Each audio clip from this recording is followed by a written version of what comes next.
As you look at your screen there, Chris Negus is inside Greater St. Mark Missionary Church in Ferguson. Again, Governor Nixon will be talking. Missouri State Highway Patrol will be talking. Also, St. Louis County Executive Charlie Dooley has arrived. Chris Negus is there. Chris, what's the latest? I think that we've got the governor. There's Governor Jay Nixon right there making his way. He is shaking hands, talking to people here. So he will be addressing this crowd of reporters along with these Ferguson residents shortly. You can see some of the key players of the week starting to make their way out here to the podium where we expect an announcement very soon talking about what security measures are going to be in place tonight. Okay, let's listen live as Governor Jay Nixon takes the podium. I want to first start by thanking all the elected officials and faith leaders here with us for their work over the past week. On behalf of the family of Michael Brown, the people of Ferguson, the entire St. Louis region. The tragic shooting death of Michael Brown 1 week ago today and the events that followed left a family grieving the loss of a son, a community racked by fear and unrest, and an entire world looking for answers and justice. Over the past several days, I've heard from the people of Ferguson. I've heard their anger about injustice and intimidation. I've seen and heard the unspeakable sadness of a mother who won't see her son again, and the anguish of parents throughout the region, struggling to teach their kids to trust among so much strife. But like all the world, I've also seen over the past few days tremendous acts of grace, generosity, and courage. People of all races and creeds joining hands to pray for justice for the family of Michael Brown. And just last night, the courage and resolve of peaceful protesters who stood up against violent instigators, volunteers coming out, coming forward, even in this morning's steady rain, to help their neighbors pick up the pieces.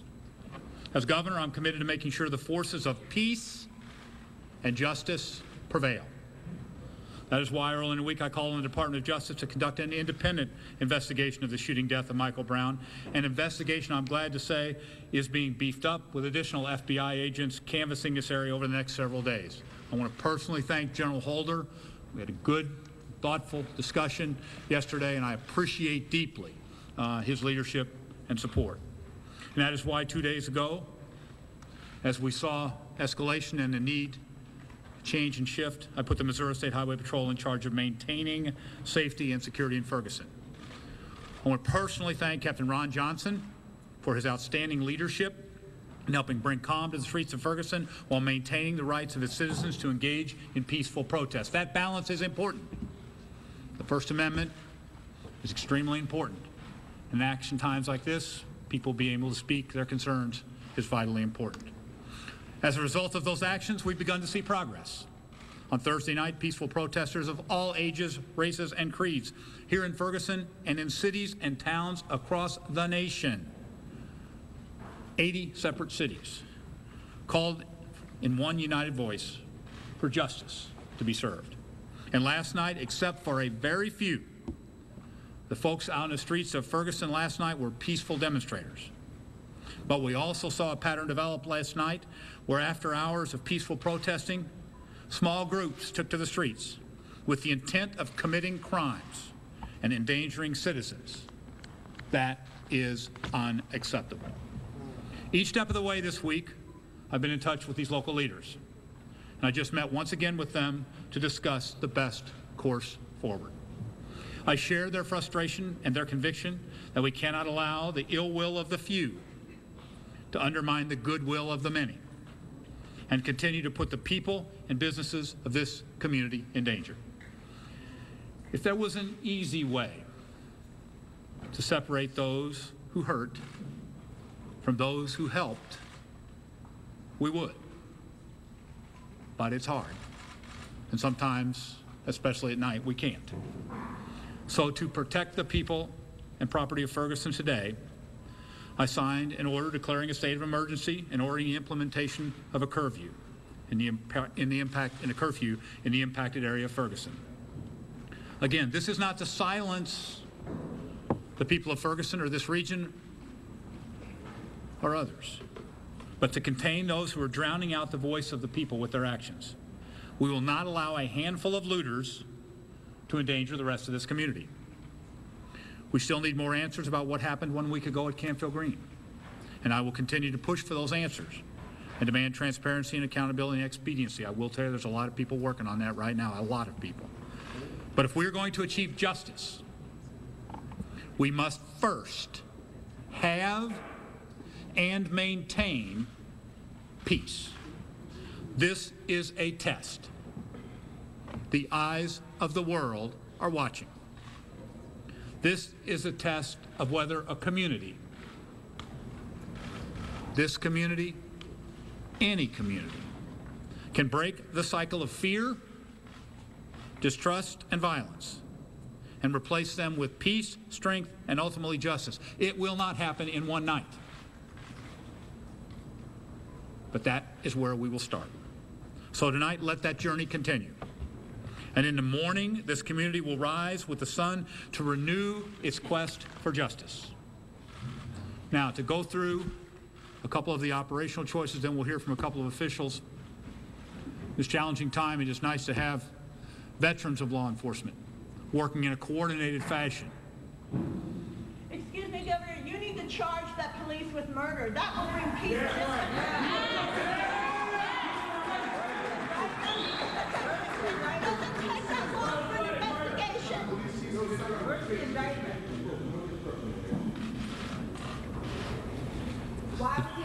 The task that we have at hand, the task for which I have been tasked to lead, is the task, first of all, to represent the people of the state and the people of this area, but also to make sure that we have peace and security.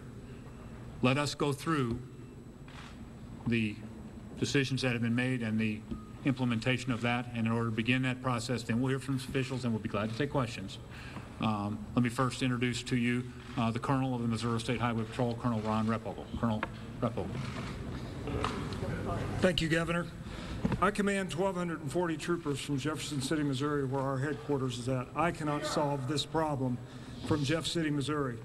The trait of a good leader is recognizing the resources that he has to put at play when problems come up. 2 days ago, I placed Captain Ron Johnson in command of the Highway Patrol operations here in Ferguson, Missouri. He is the most outstanding resource that I, as the Colonel of the Missouri State Highway Patrol, can bring to this problem in Ferguson, Missouri. I think you've seen his actions over the last 2 days. I think you have seen what he's capable of, and I'm going to turn this over to him. He's been here for 12 years as a troop commander in this area. He grew up in this community. He knows this community. He can far better solve this problem than I can from Jeff City. So I'm going to turn the podium over to him, and he's going to announce the plan for this curfew and how we're going to bring peace back to this community. Captain Johnson. Why did it take a long investigation to indict a killer cop?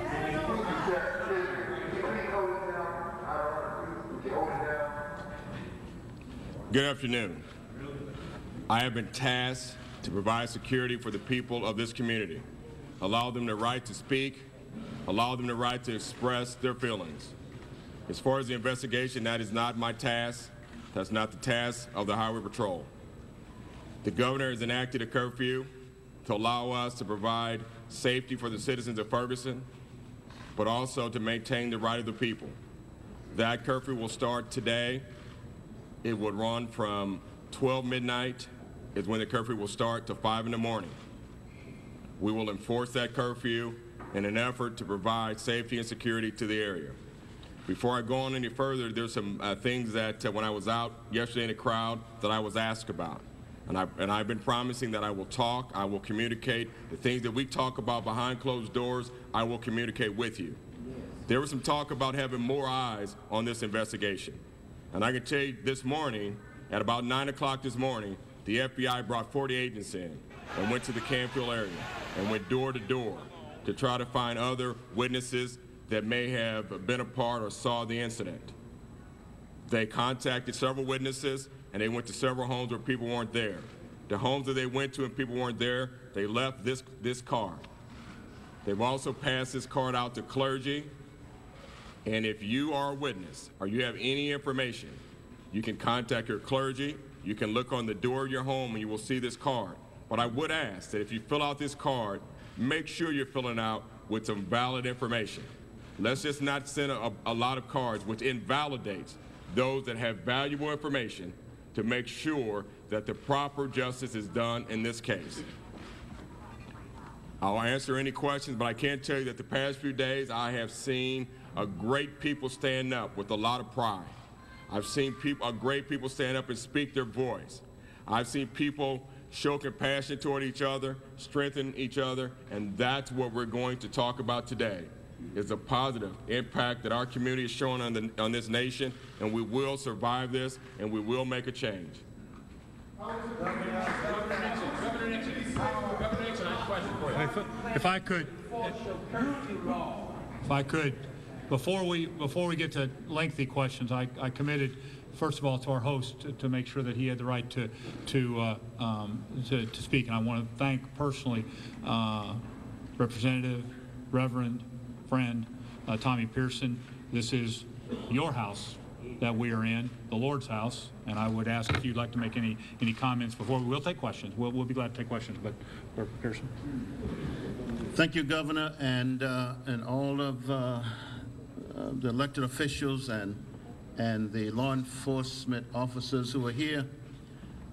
The Greater St. Mark Family Church is just that. We're a family, and we view this community as our family. And so we wanted our place to be open to anyone who wanted to come here and have their peace and have their say. We have not restricted anyone from coming here. And I want to thank the governor for coming here today. We're in this community, and we want to do our part to make it a great community. We, like everybody else, want to see justice in this case. And I believe with the people that have been sent here from D.C. and other places, we will seek justice. And in the words of Amos, as I step to the side, let justice roll down like waters and righteousness like a mighty stream. God bless you and God keep you is our prayer. One more, then we'll take questions. One more. The senior elected official who has been intimately involved from day one to make sure that the resources were necessary, not only in this region but equally around the country. Congressman from this particular district, our good friend, Congressman Lacey Clay. Thank you, Jerry. Thank you, Governor Nixon. Let me also say that I want to tip my cap to the Missouri Highway Patrol. I was able to walk with Captain Ron Johnson last night for about 2 hours along West Florissant Boulevard, listening to my constituents, listening to their pain, listening to their concerns and their demands about what they wanted. And it was a very peaceful assembly. And that's what we want that to continue to be along that stretch of street. And I want to commend the law enforcement for toning it down, for pulling it back, and showing a human side to this community. And that's what we first have to do. We first have to relate to each other and look at the way we police this community and hopefully change it for the better. So we will stop there and open it up for questions. Thank you. Governor Nixon. Here first. Because you declared a state of emergency, I understand you have the right to set a curfew. I think I've been told you also have the right to take the investigation away from Bob McCullough. You have that authority. Are you going to take the investigation away from Yes. Yes. Our focus at this time clearly is on the security here, making sure we get peace. As I said before, there are a number of people of goodwill, people of good strength that are working extremely hard to get justice. Do you have that authority? What I'm not going to, as I said when I got involved in this at an operational level, our focus was security, and we're going to maintain that focus while continuing to comment and support appropriately. There's another question over here.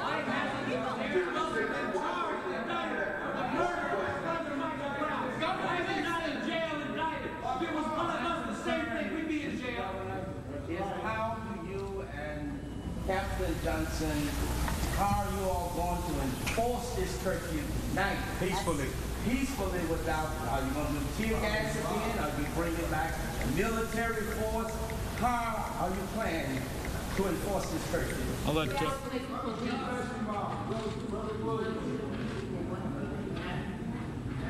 the best way for any... Yeah, we'll hear from him. We'll hear from him. We're here, you know.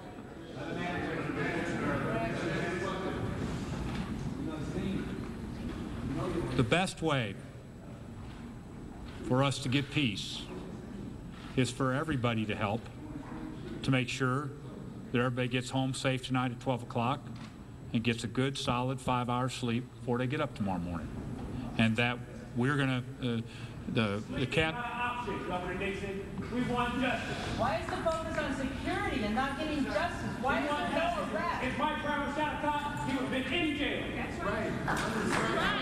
We want justice. Why was the police officer... If we want justice for those that... I'll let you... Just a second. I'll let you yell at me next. If we want... If we want justice, we cannot be distracted. We must be focused on making sure that people are allowed their First Amendment rights, but we do so in a peaceful fashion. We cannot have looting and crimes at night. We can't have people fearful. We can't have police officers killing people. My question is, how do you plan to enforce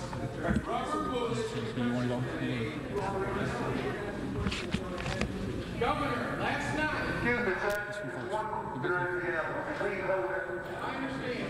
My name is Patrick Davis, Governor knows my story.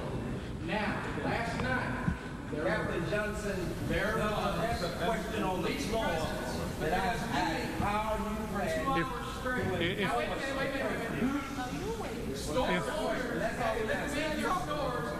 with their own firearms. He's asking the same question.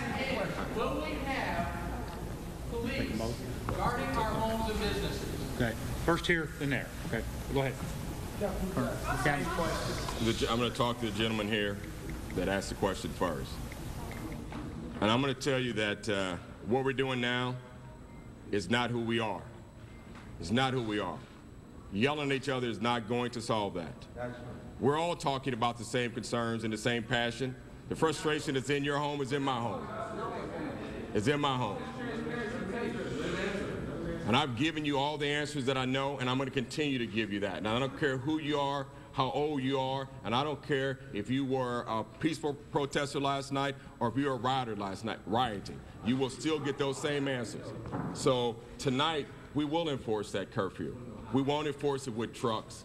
We won't enforce it with tear gas. We'll communicate. We'll talk about, you know what, it's time to go home. It's time to go home. You have not seen a hand-in-hand approach. Last night, some things were different that precipitated that, and you saw that. You saw that. But I can tell you, because someone's standing in the street, there's not going to be an armored truck come out. You saw people sitting in the street, and they got a chance to get up. And that's the way it's going to continue.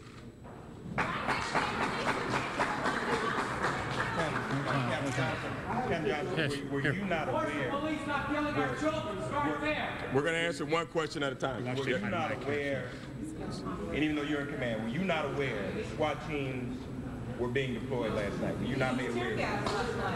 Did you know about it though? Yes, I did. And last you gave that order? Yes. Yes. You ordered the tear gas? No. Can I answer your question? Can I answer your question? There are reports that this happened without you knowing it. So that's why I'm asking. Let me answer the question. Okay, all right.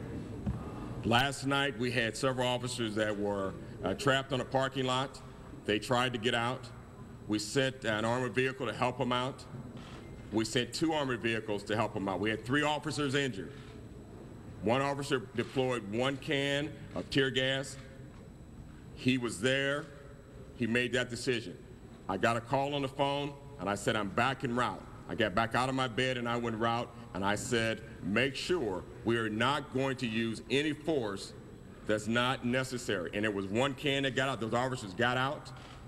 I removed those officers out, and the next thing that you saw was a group of officers standing on the roadway. And yes, that happened. Why didn't they release the picture of the officer that killed? That, ma'am, that is not a part of my investigation. And listen, and we cannot answer that. We cannot answer that. Because that's, listen. So would you be willing to work with the ground peacekeepers so we can communicate with you when all of those who intend to keep peace are gone and those who don't intend to keep peace are the ones who are remaining? Will you be in direct communication with us? We have a person that can be in contact. We made a request for a two-way radio. Can't we have a direct contact with someone so we can say all the peacekeepers are out? Yes, you can. And you know, I've seen you out on the street. And I've seen you out with those gentlemen with the red bandanas on their face. And I walked up to you. I talked to them. And some of them were angry. Some of them didn't like what I wanted to say, but I listened. I didn't walk away. And I've talked to you every night, and I've talked to them every night. And I will continue to do that. We will be in this together. Will you provide for our leader, our two-way radio, so we can say all the peacekeepers are out before any additional action is taken? We're not using a two-way radio, but I can tell you when I'm there on the ground, you can talk with me, you can walk with me, you can be seen with me. After curfew has ended and everyone is not gone, how do we find you to let you know that all those who intend to keep peace are gone and those who don't intend to keep peace are staying? Did we sleep in bed? We have. We'll talk. We'll talk.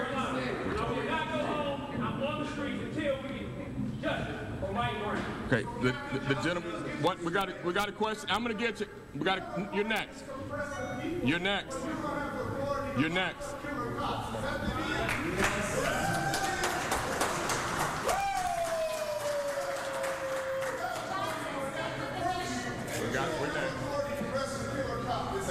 We're next. Okay. Let's answer this question first. Hold 1 second. This is very important. Okay, my name.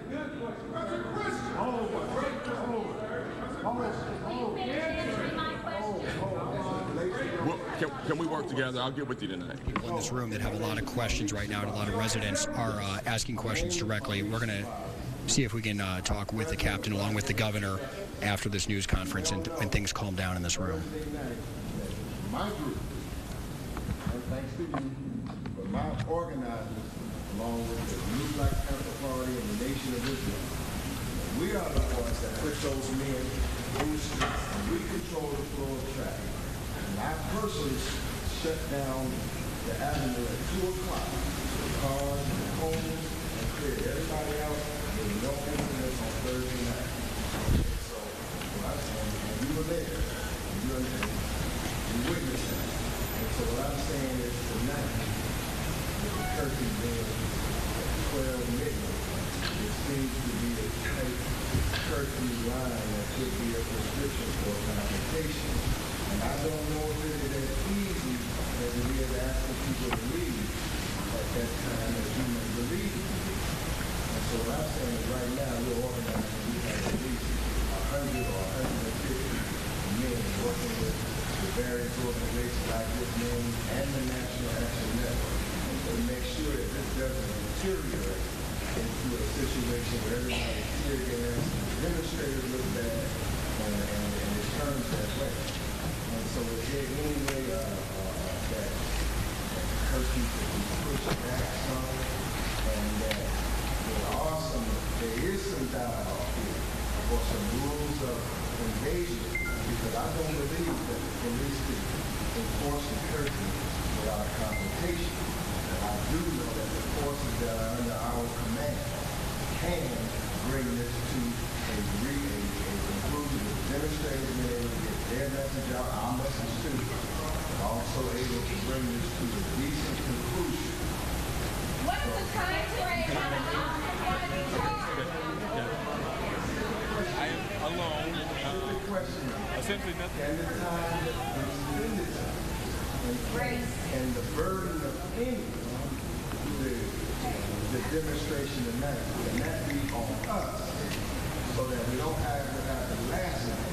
Because it was false and reported on Friday morning. by magic. It did not end by magic, Mr. It ended because we ended it, and we have the rapport with the demonstrators. They respect us. I can't, Bill. Every time the police show up, they convert. We got to go beyond. That was only because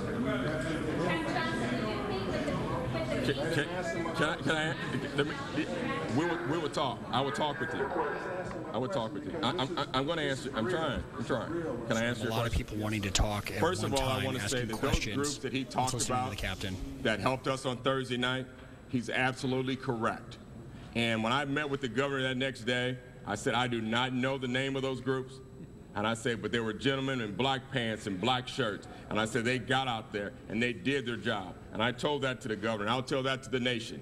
Those groups helped, and they're a part of this. And the curfew is going to stand, but I ask that you still help us and get it out where we're going to need you. We have citizens that live in homes, elderly citizens that live in homes with kids, and kids are going to school. They're saying we've got to have our rest. We've got to have our rest. We're angry. I may not be able to get out of my home and go protest, and I don't want to stop that. And what they're thanking me for is that we're allowing them to voice their opinion. And when I walked up to today, there was a motorcycle group out here who walked up and said, you tell us what time. Well, you tell us what time. I ask that you help us, and I'm going to tell you that we can't do it. We can't do it. There was a gentleman in the crowd, and everybody said, Captain Johnson, great job. Boy, you turned this around. You had the crowd going. He said, well, Captain Johnson, you go ahead and do it. He said, because we were out there. And I said, you're right. Captain Johnson didn't do it. You do it. And it was some of those young men that were helping you. And I appreciate it.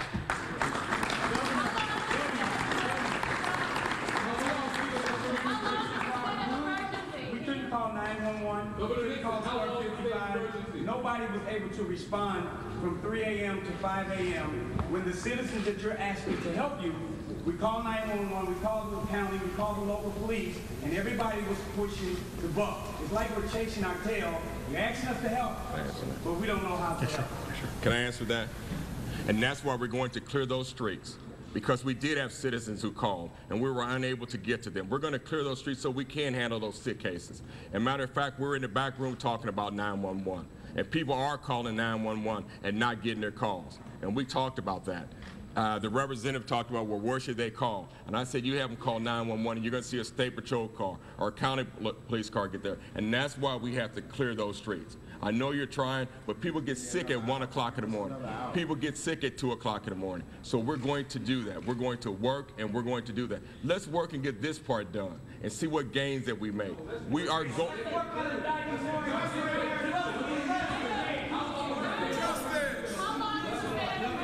And I can tell you this.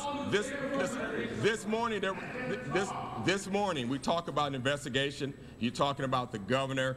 Can you get somebody else to investigate? He's been all the way to the White House, and you saw 40 FBI agents out there today, and they're coming back. They're getting cards. That's what they're doing. They were there today. They sent these cards. I brought these cards. I asked the agent, I said, I want you to give me a card so everybody can know they exist. If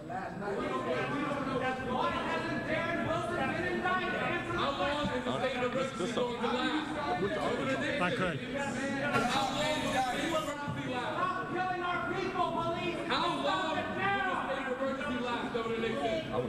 If I could please.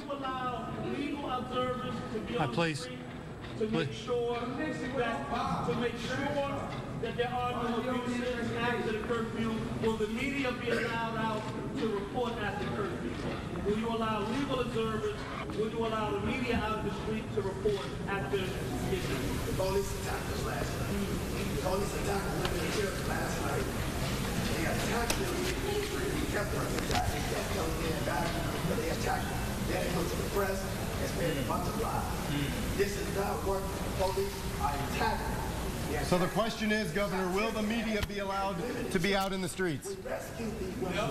That's either yes or no question. You already know that. Let him answer. Let him answer. Come on, these questions are going too long. Just let him answer. Governor Nixon, how long will the state of emergency last? It's just too. Answer that question, please. Excuse me, can you explain to us why this I'm going to ask this one first. Why this whole press conference is focused on controlling the anger of the people, when the whole reason the people are in the street for a week now is because people are demanding justice, and there has been no arrest, there has been no indictment, and people know that this poor child, this 18-year-old young man, was killed in cold blood, and there has been no arrest, and people are demanding justice. That's why people are in the street. And now this whole press conference has been turned into an explanation of why you are controlling people's anger, suppressing people's anger, and telling people to calm down. Why is that the case?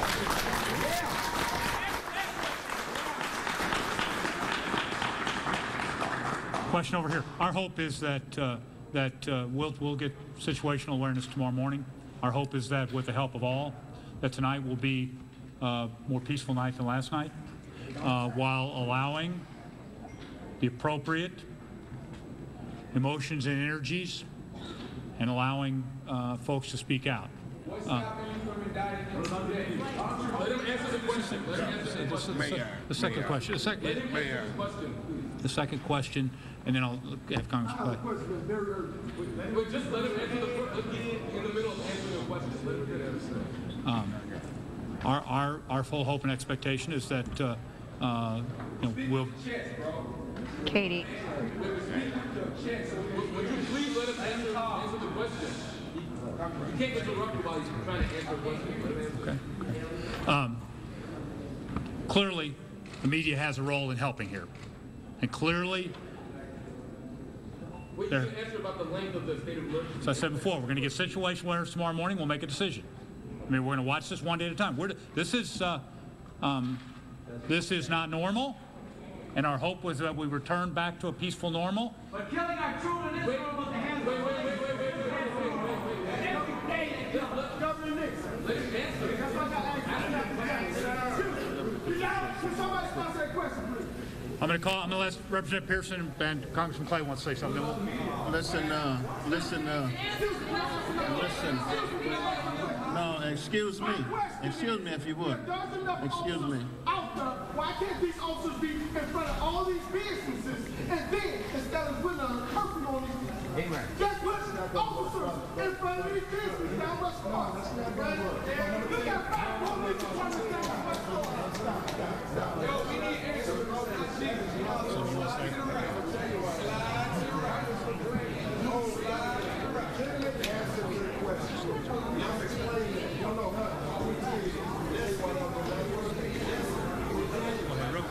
Go ahead, Shabazz. Go ahead. Just quickly. I can't hear. Police officers, one of those businesses. That's our problem. Wait a second. Listen. The question or answer got to be what officers in front of the building where all the demonstrators are. The demonstrators are going to converge on the officers. The officers are going to usher against the demonstrators. And then we're going to have a big battle. Exactly. The solution is we can control the security situation ourselves. Now, I am asking for an extension of the curfew, but within the zone, we have enough manpower to be able to let our people get their message out, and then we don't need anyone in there. And let me suggest to Captain Johnson, let me suggest to Captain Johnson that he work with you on some leeway and some time, but let me make a point too. I've heard a lot of concern about prosecution, and let me clear up some facts for you. Can you hear me now? Let me clear up some facts about prosecution of this case. First of all, on Monday, I asked Attorney General Eric Holder to take over the entire case and to prosecute it as a civil rights violation. And I will continue to pursue that. But I think that for some in this room, your anger is misdirected. On a state charge of murder, the county prosecutor files the charges. Now, so if you... Let's go to Clayton then. I agree with you. I'm willing to go. I agree with you. I agree with you. But he hasn't filed the charges, and it's very... Wait a minute. It's very peculiar. So you rather enforce the curfew? Now, I would rather that we get to all the facts, let the process go forward, and let the feds prosecute. Because you're not going to get a fair trial in St. Louis County with this scenario. Real quickly, just a sec. If I could, one thing for the press. One thing for the press. One thing for the press. One thing for the press. Please. Captain Johnson will define a media staging area that you can get to that will allow you then to have access to the zone tonight to make sure that transparency is carried out during this process.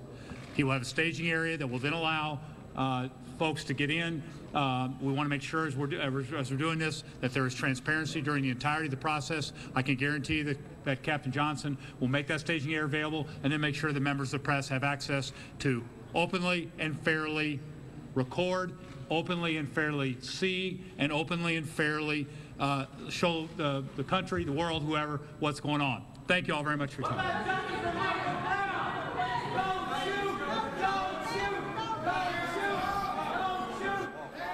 For the past half hour or so, you have been watching Missouri Governor Jay Nixon alongside members of the Missouri State Highway Patrol gathered here at Greater St. Mark Missionary Church in Ferguson. And as you were able to hear, a really emotional crowd demanding answers on what is next for the community of Ferguson, how they will restore peace to the North St. Louis County community. Governor Nixon starting off that press conference by saying as of today, he has declared a state of emergency in Ferguson, therefore meaning there will be a curfew. So starting tonight at midnight and running through 5 a.m., there will be a curfew implemented in Ferguson. No one is allowed to be out during that time. We also heard from Captain Ron Johnson, now in charge of restoring peace to the community, and he was saying the way they're going to enforce that curfew is through communication. He says there will be no tear gas, there will be no armored truck, there will be no heavy-handed police presence. He did address the fact that we did see tear gas last night. We did see some officers in riot gear. He says he was actually called out of bed overnight to go to the area to stop that. He wants peaceful protest. That is his approach to this, peacefulness and communication with the community. Claire, I'll tell you what, there was certainly a lot of emotion in this room. In fact, at points, anger was really spilling over. A lot of people talking at the same time, shouting or actually yelling at the governor, yelling at Captain Johnson, yelling at Congressman Lacy Clay, whoever would take the stage. A lot of people demanding justice, asking that the officer be indicted. That was their big concern here. The governor would answer a question, and that would lead to another call for an indictment. Congressman Clay stood up saying, look, you know, that is up to prosecutor Bob McCullough, not up to the governor. It's not up to the highway patrol captain. It wasn't anybody's authority in this room, but that certainly did not calm the anger or the tension that was definitely spilling over inside this house of worship.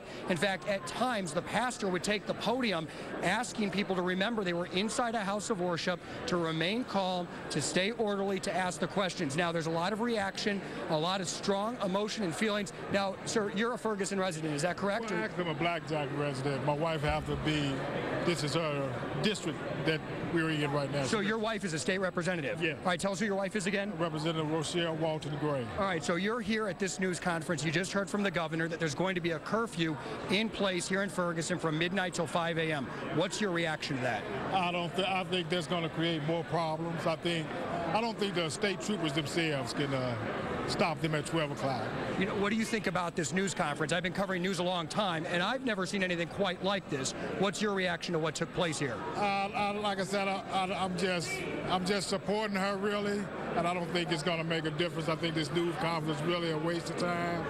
I think it was a waste of time, actually. All right, sir. Now, are you from the Ferguson area, or where are you from? Where are you from? St. Louis County. Right. But I think that this is just a big mockery of what they're trying to do. Now they're implementing a partial thing of martial law to say that these people have to be in the house by 12 o'clock.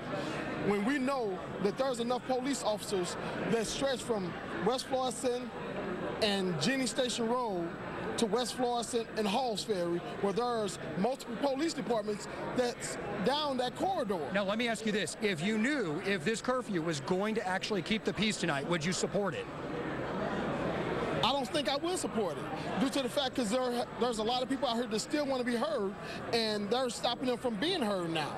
Only thing they have to do is allow citizens to be able to police their own neighborhoods, just like the neighborhood watches and all that. And therefore, and have the police out there to bag these citizens up that are not looting and that are just out here to protest to get a resolution for the incident that happened. All right, sir, thank you for talking to us. Ma'am, are you a Ferguson resident? Do you live in this area? I live close by and I'm familiar with the area. I have family in the area. So why did you attend this news conference? Because we're outraged. We're sick and tired of the police brutality.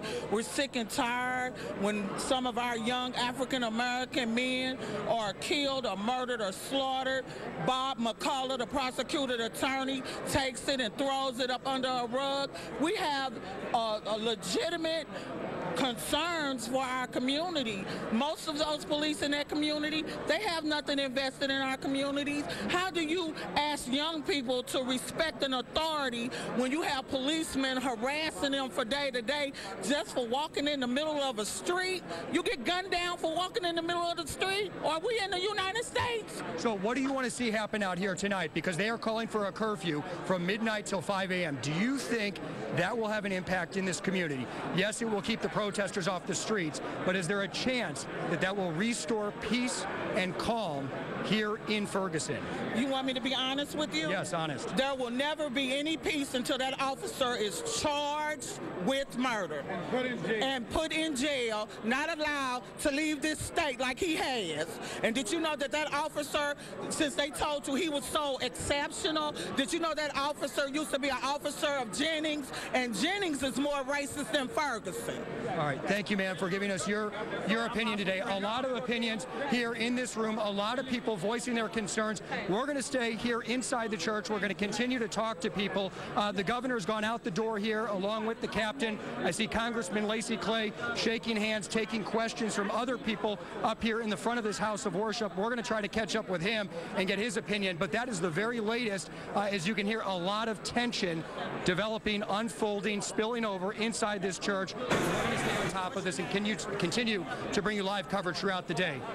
That is our team coverage there inside St. Mark's Church in Ferguson. It is now 4 o'clock. We started bringing you about an hour and a half ago at 2:30 coverage of that press conference with Governor Jay Nixon and the Missouri State Highway Patrol, learning a number of new things, including, and perhaps most importantly, the fact that there will be a curfew in Ferguson tonight from midnight to 5 a.m. Also interesting to note that the Highway Patrol says it wants transparency, as well as Governor Nixon. So they will have a staging area for the media as overnight to make sure that the transparency is evident to the community members, because they want everybody inside in Ferguson. They do not want anything like we experienced last night. Governor Nixon also saying that peace cannot be restored in one night, that this is a process, that in the meantime, as we work to restore peace, the eyes of the world are on the community of Ferguson as we try to get back to where we were at this point.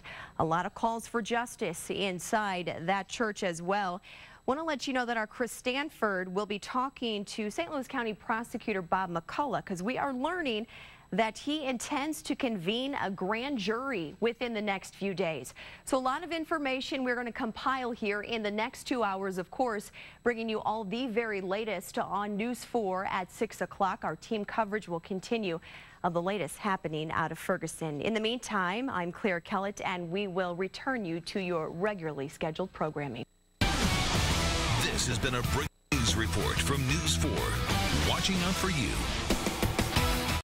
Well, News 4's Russell Kinsall getting a first-hand look this morning inside one of the stores that looters damaged overnight. This is video from this morning, and it really shows the aftermath of those looters. If you could just turn and look at your screen here. This is the Ferguson Meat Market, and remind you, that is where police say Mike Brown stole cigars and shoved a person inside as he was attempting to leave the convenience mart. But look at everything that was destroyed overnight. It was heartbreaking to see all of the damage, all of the destruction. In fact, if I need to walk you through the timeline of events as we continue to look at all of this damage, we had our 10 o'clock news last night. We were on the air for the normal half hour or so, and things seemed rather peaceful protests going on in Ferguson. It was shortly after 11:30 that we were noticing a lot of unrest, a lot of tension in the community, and kind of a change in what some of the protesters were doing. We're continuing to look at the video. You can hear Russell's voice a little bit from overnight because these were live images from overnight on News 4. Then we were able to get in touch with Captain Johnson of the Missouri State Highway Patrol, and he was telling us that about 200 officers had to come out to try to calm the situation, and they were able to kind of disperse the crowd. They had to use tear gas. They had to use some smoke bombs to get individuals to back away from the Ferguson market. But then after they were able to disperse the crowd, unfortunately, the looters were able to get back in. And our cameras were just watching. Look at these individuals. We think at that point that's a cash register somebody is just walking out of the store with. Notice also it's already boarded up. People already were in there. We're seeing here the tear gas and the smoke bombs from overnight, law enforcement responding, and that's part of what our questions are today as we anticipate that press conference from Governor Nixon as well as the Missouri State Highway Patrol. We are wondering what law enforcement was out there last night, who was assisting the Missouri State Highway Patrol, and what they will be doing tonight in response to what happened overnight. It's been a while since we have seen law enforcement in riot gear in Ferguson. We were very appreciative a few days ago of the change to the peaceful protesters, and then unfortunately taking steps back last night overnight after we learned a lot of new information yesterday. This was in response to the release of the name of the Ferguson police officer, Darren Wilson, who was the one who shot and killed Mike Brown a week ago. Today, we're getting the surveillance pictures and tape out of the convenience store. I woke up early this morning to looting, and I've been a part of the peaceful protest since the beginning. And I clearly want for people to understand, or for the nation and the world to understand, that there are two different groups. There are the people that are concerned about the fact that Michael Brown was unjustly shot down, and there are people that are in this just to get some stuff, you know. And you're out here helping to clean up your community? Yes. There's a gentleman next to you working hard doing that as well. What's your name, sir? Ike Fortenberry. Do you live in this community? Yes. What motivated you to come out here this morning? Did you see the coverage on television? Yes, I did. So what went through your head? Well, I knew it was going to be a lot of trouble behind the video that they showed yesterday. So this morning, hearing about the aftermath, I decided to come out and give a hand as far as cleaning up. And there are other people out here. What do you think about the number of people who are out here to do the same? Well, you know, that's a good thing, and they should be out here because we don't want this to become a ghost town, you know, business leaving and everything that'll hurt the community in a whole. Does it give you a warm feeling, a good feeling about your community when you see the number of people out here that had the same idea as you did? Yes, yes. That says something about Ferguson, doesn't it? Oh, sure. We got to get people here in Ferguson and all the rest of the municipalities around here.